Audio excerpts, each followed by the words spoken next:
তো হ্যালো বন্ধুরা, good evening. তো আজকে আমি দিদিবাড়ি থেকে বাড়ি এসেছি।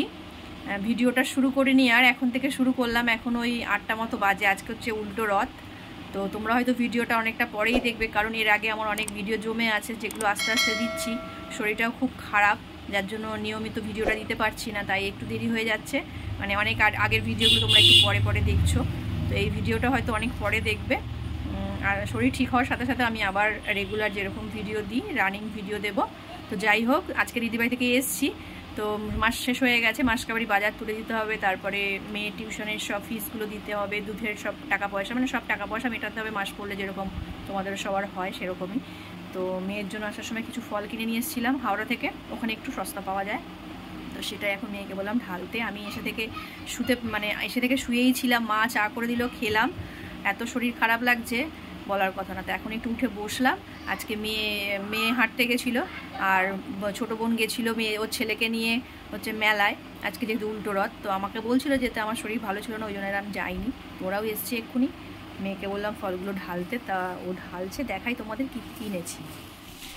এই যে ও এখন বার করছে সব।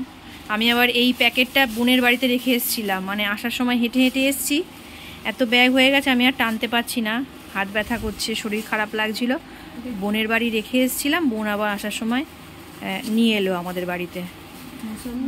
হ্যাঁ, এটা মৌসুম্বি লেবু। এটা ওই 10টা পেয়েছিলাম 50 টাকায়। এখন মৌসুম্বি লেবুটা একটু সস্তায় পাওয়া যাচ্ছে। আর নিয়েছি পাতি লেবু, এটাও জল দিয়ে খায় সকালবেলা গরম জলে। এটা পেয়ারাটাও এখন দাম কম, ওই তোর দুটো 10 টাকা, মানে 6টা আছে বোধহয়, 30 টাকা দিয়ে নিয়ে এসেছি।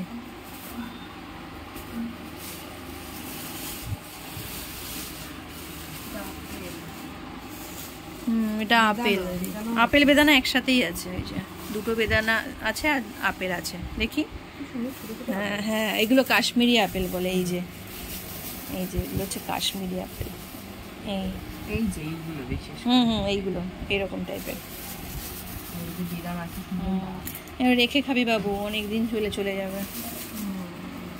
আর এখানটা এনেছি তোর ওই পুদিনা পাতা, ডিটক্স ওয়াটারের জন্য। ক্যাপসিকাম এনেছি, গাজরও আছে, রেখে দিয়েছি আমি এই ফ্রিজের ভেতর ঢুকিয়ে রেখে দিয়েছি। এই প্লাস্টিকটা ফেটে গেছিলো, যার জন্য মাসি আবার এই ব্যাগটা দিল। মাসি এটা কি ফল কিছু নিয়ে এসেছিলাম, আর কিছু সবজি বলতে ওই গাজর, ক্যাপসিকাম আর বিট, এটাও খায়, তো ওই জন্য লাগে। এখানে আমাদের একটু দামটা বেশিই নেয়, ওই জন্য আমি কম পেলাম, তাই নিয়ে এসেছি। তো একটু পরে মা রান্না করছে, ডিমের তরকারি বাজার করছে, খাবো। ওই যে বোন চলে এসছে। বোন গেছিলো ওই রথের মেলা থেকে এসে ওই মাসকাবাড়ি ফর্দর যে বাজারের লিস্টটা, ওটা দিতে গেছিলো। আমি বললাম তুই দিয়ে আয়, আমি তারপর কালকে সব মাল নিয়ে আসবো। আজকে আর ভালো লাগছে না শরীরটা, ওই জন্য। তো ও বাড়ি চলে যাবে, মা বললো থাকতে, দেখি কি করে। তাই ওই যে বলে থাকবো না, কালকে বাড়ি আসবে না। হ্যাঁ, কালকে আবার সঞ্জীব বাড়ি আসবে ডিউটি থেকে, যার জন্য আর থাকবে না, চলে যাবে। নতুন গিফটটা এখনো লাগাতে হবে।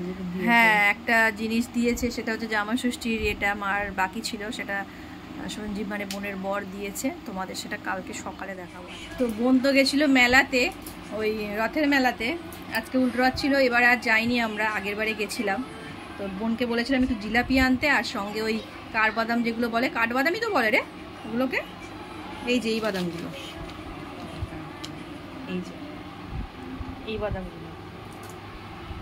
এই বাদামগুলো বেশ খেতে ভালো লাগে। ওই রথের মেলা তো যেটা ছাড়া একদম ইনকমপ্লিট থাকে, এই যে এই বাদাম ভাজা আর জিলাপি। এখানে তো জিলাপিটা এখন খাচ্ছি। জিলাপিটা খাচ্ছি, ওটা মিষ্টির দোকানে হয়। এই রথ চলে যাওয়া মানে তো আর জিলাপি পাওয়া যাবে না, তো ওই জন্য বোনকে বললাম মেলার থেকে তুই জিলাপিটা নিয়ে আয়। মেলার জিলিপির টেস্টটাই আলাদা হয়। আর গরমও আছে, খুব গরম থাকলে বেশ একটু খাস্তা ভাবটা থাকে, ভালো লাগে। হ্যালো বন্ধুরা, গুড মর্নিং। কালকে রাতের পর আজকে সকালবেলা এখন আবার ভিডিওটা অন করছি। তো এখন বাজার থেকে এলাম, শরীর খারাপ লাগলেও বাজার তো যেতেই হবে। আজকে রোববার, একটু মাছ টাছ না হলে হয় না। মা এখনো আসেনি। মেয়ে দেখলাম সকালবেলা ব্রেকফাস্ট করছে, ওর নিজের ব্রেকফাস্ট নিজেই করে, আমরা তো কেউ বাড়ি থাকি না। তো দেখলাম প্যানকেক বানিয়েছে বেশ সুন্দর, তোমাদের দেখাচ্ছি। ব্রেকফাস্টের টাইম পেরিয়ে গেছে, 11:30 বাজে, ও খায় এরকম সময়। এই যে ও ব্রেকফাস্ট বানাচ্ছে, তোমাদের দেখাই। প্যানকেকটা কত সুন্দর হয়েছে দেখো, সুন্দর হয়েছে রে বাবু। বাবাইও খুব পছন্দ করে, ভাইও খেতে ভালোবাসে। ও কাকু এসছে। তো তখন তোমাদের দেখালাম যে মেয়ে তখন টিফিন করছিল, তখন একজন এসেছিল, ওই জন্য আর ভিডিওটা কন্টিনিউ করতে পারিনি। মেয়ে খাওয়া হয়ে গেছে, এখন বসিয়েছি রান্না। বাজার করে তো এসছি অনেকক্ষণ, বৃষ্টি পড়ছিল, তার মধ্যেই এলাম। তোমাদের একটা জিনিস দেখানোর জন্য ভিডিওটা অন করলাম, যে কাজ করে না সে আজকে আমাদের কারেন্ট চলে গেছে, মিক্সি আর করা যাচ্ছে না, ওই জন্য আজকে শিলনোড়াটা বার করা হয়েছে। শিলনোড়ার মধ্যে চিকেন রান্না হবে, তাই আদা রসুনটা বাটা হচ্ছে। আর কে বাটছে সেটাও দেখাচ্ছি, দাঁড়াও। কে রসুন বাটছে, আদা বাটছে দেখো। হাতে ছাঁচা খেয়ে গেছে একবার, আমি বাটতে গেছিলাম, বলো দাও আমাকে, আমি বাটি, দেখি কিরকম বাটতে পারে। তো আজকে চিকেন হবে। এবার কি করে যে চিকেন এটা কেমন করে ধরে? ওই তো ওরকম, আমাদের শিলনোড়ার নোড়াটা ভেঙে গেছে। এটা গুল্লু ভেঙে, হ্যাঁ গুল্লু ভেঙেছে। হ্যাঁ বাটছে দেখো। কোথায়? এটা হচ্ছে না ওরকম না, খুব পুরো জোর দিলে হবে না শরীরের, আস্তে আস্তে একটু একটু একটু একটু করে বাটো, পেছনে সরিয়ে না। এখন মিক্সি করতে গেলে শিলনোড়ায় বাটে না। কারেন্ট নেই তো কি হয়েছে, কারেন্ট নেই তা কি করা যাবে আর। তো আমাদের সময় আমরা আর এইসব ইউজ করব না, পাটো দেখি। হ্যাঁ শরীরে সব প্রেসার দিলে হবে না, আমি অল্পই নিই। হ্যাঁ হালকা হালকা করে করতে হবে।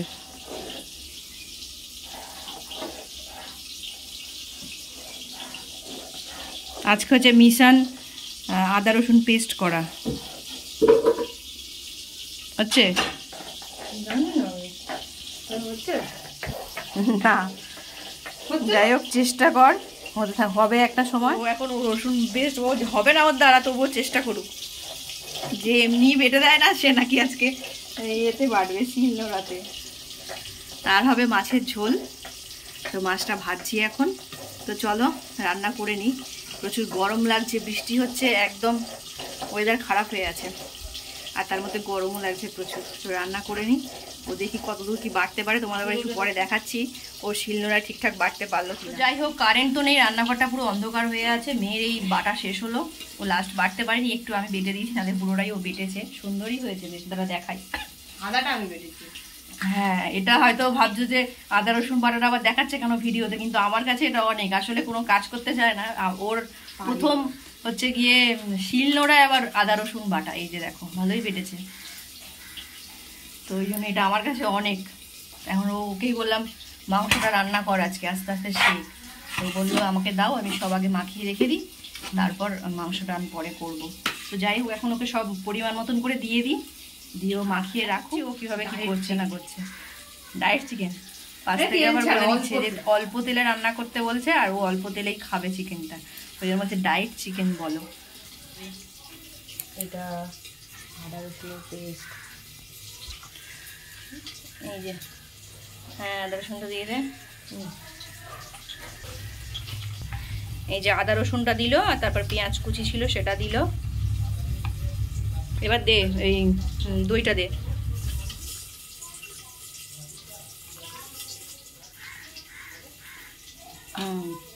অল্প লেবু দিবি। আমি পরিমাণ মতো ওকে দিয়ে দিলাম। আর এর মধ্যে আমি দিয়েছি ওই 3 চামচ মতো জিরে ধনে গুঁড়ো, আর শুকনো লঙ্কার গুঁড়ো, একটু কাঁচা লঙ্কাও দেবো, টমেটো দেবো কাটা আছে। আর এখন ও দিচ্ছে লেবুটা, একটু টক দই দিয়েছে, টক দইটা অল্প ছিল। তো ওর মধ্যে আরও দিলাম হলুদ গুঁড়ো 2 চামচ, আর অল্প সর্ষের তেল, যাতে যেহেতু এটা ডায়েট হিসেবে করছে, আর মানে অল্প তেল দিয়ে আর অল্প নুন দিয়েছি। এবার সবটা মাখিয়ে কিছুক্ষণ রেখে দেবে। কতক্ষণ রাখবি? 1 ঘন্টা? 1-1.5 ঘন্টা। 1 ঘন্টা রাখ, 1 ঘন্টা এনাফ। একটু রাখতে হতো, 2 ঘন্টা রাখলে। তো তোমাদের বলেছিলাম ওর চিকেনটা যখন বসাবে তোমাদের দেখাবো, তা এখনও চিকেন বসিয়েছে, তোমাদের দেখাই। ও রান্নাটা করছে, এই প্রথম জীবনে রান্নাঘরে ঢুকেছে, আর রান্না করছে প্রথমে এসেই চিকেন। এটা সহসা সবাই সাহস পায় না রান্না করতে, আমরাই ভয় পাই। তো যাই হোক ও রান্না করছে, তো ওকে এখন পেছন থেকে বাহবা দিচ্ছি যে হ্যাঁ কত তোর দ্বারা হবে। রাঁধুনি নতুন রান্নাঘরে, তার চিকেনের লুকটা হচ্ছে দেখো, এই যে তেল ছাড়া, ভালোই হচ্ছে বেশ। এই যে আলু ভেজে তুলে রেখে দিয়েছে। আলু খাবো না আমি। আলু তুই খাবি না, দিদা খাবে। আর এই যে চিকেন খেতে পারে কিনা দেখা যাক। কেন খাওয়া যাবে না। তো তো নতুন রাঁধুনি ভালো করে রান্না কিছু আছে, কিন্তু এদের তেলটাই মানে তেলের জায়গাটাই তেলটা কম। তো নতুন রাঁধুনি ভালোভাবে রান্না করো। আমি তো খাবো না, দিদা খেয়ে বলবে কিরকম হয়েছে। আর তোমার রান্না তো তোমার কাছে নিশ্চয়ই ভালোই লাগবে, খারাপ ভালো লাগবে না? নিজের কাছে খেতে ভালো লাগে। রান্না করুক, আমি স্নানটা করে আসি। আমার রান্না হয়ে গেছে, যেটুকু করার ছিল। ভাত হয়ে গেছে আর মাছের ঝাল হয়ে গেছে। মাছের ঝালটা তোমাদের দেখাই, ওই এমনিই করেছি, আলু ছাড়া। মাছের ঝাল আলু ছাড়া, এটা জিরে বাটা, কাঁচা লঙ্কা চিড়ে, টমেটো দিয়ে। তো ওদিকে রান্নাটা করছে, আমি ততক্ষণে স্নানটা করে আসি, তারপরেও স্নান করবে।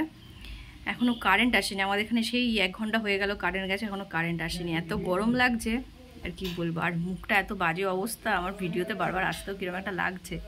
দেখো কমে গেছে, শুকিয়ে এসছে। তোর মুখ ঠিকই আছে, আমার মুখে দাগ। ও কমে যাবে ব্রণ, আবার বয়সে ঠিকঠাক হয়ে যাবে। এত বাজে লাগছে, এই দাগটা মনে হয় কমবে না। মলম তো দিচ্ছি। তো যাই হোক, তো তোমাদের সবাইকে জানাই শুভ দুপুর। রবিবারের দুপুরবেলা তোমরা কে কী রান্না করছো আমাকে কমেন্টে জানিও। তো যাই হোক, এখন স্নানটা করে আসি আবার। বিকেলবেলা আমরা গেছিলাম ত্রিবেণী। আমরা মানে আমি, বোন আর সঞ্জীব। বোনরা এই সোনার দোকানে এসছিল। আর দিন দিন সোনার যা দাম বাড়ছে, তাই এখন মনে হয় সোনা আর জমিতে ইনভেস্ট করাটা সব থেকে বুদ্ধিমানের কাজ। তাই তোমাদেরও বলবো, তোমরা যারা ইনভেস্ট করতে চাইছো, যদি ক্ষমতা হয় সেই অনুযায়ী একটু একটু করে তোমরা গোল্ডে ইনভেস্ট করে রাখো। এটা পরবর্তীতে যেরকম দামও বাড়বে, সেরকম তোমাকে ঠকতে হবে না কোথাও। বোনরাও কোনো সোনার জিনিসে ইনভেস্ট করবে বলেই এসছিল বাড়ি থেকে, সেটা ভেবে। তো যাই হোক, সোনার দোকানে এসে এই চেনের ডিজাইনগুলো এত ভালো লাগছিল, তাই আমরা একটু এই চেনগুলো দেখছিলাম। প্রত্যেকটা ডিজাইনই খুব সুন্দর লাগছিল। সঞ্জীব তো আবার একটা চেন গলায় দিয়ে দেখছিল কিরকম লাগে। যাই হোক, সোনার দোকানের কাজ মিটিয়ে এসছিলাম এই জুতোর দোকানে। বর্ষার কিছু জুতো দেখছিলাম আমরা, কিন্তু এখানে দামটা খুব বেশি বলছিল, তাই আর নেওয়া হয়নি সেখান থেকে। ওখান থেকে বেরিয়ে খিদে পেয়েছিল সবারই অল্প অল্প। আবার বৃষ্টির কারণে সেদিন না দোকানপাট সেরকম বসেনি, তাই খুঁজে খুঁজে এই দোকানটাই এসছিলাম। চাউমিন আর চিকেন পকোড়া নেওয়া হয়েছিল। চাউটা আমার জন্য ছিল আর পকোড়াটা বোন আর সঞ্জীবের জন্য। কিন্তু চাউমিনটা অল্প খেয়ে আর খেতে পারিনি, এত বাজে টেস্ট ছিল। শেষমেশ বোন সবটা খেয়েছিল। খাওয়া দাওয়া শেষে ধরেছিলাম বাড়ির পথ। তো আজকের ভিডিওটা এখানেই শেষ করলাম। ভিডিওটা তোমাদের কেমন লাগলো অবশ্যই আমাকে কমেন্টের মাধ্যমে জানিও। আর ভালো লাগলে একটা লাইক শেয়ার করে আমার চ্যানেলটা সাবস্ক্রাইব করে একটু আমার পাশে থেকো। আজকের মতো এতটুকুই। দেখা হবে আবার নতুন একটা ভিডিওর সাথে খুব তাড়াতাড়ি। ততক্ষণের জন্য তোমরা সবাই খুব ভালো থেকো, সুস্থ থেকো আর হ্যাপি থেকো। আজকের মতো টাটা।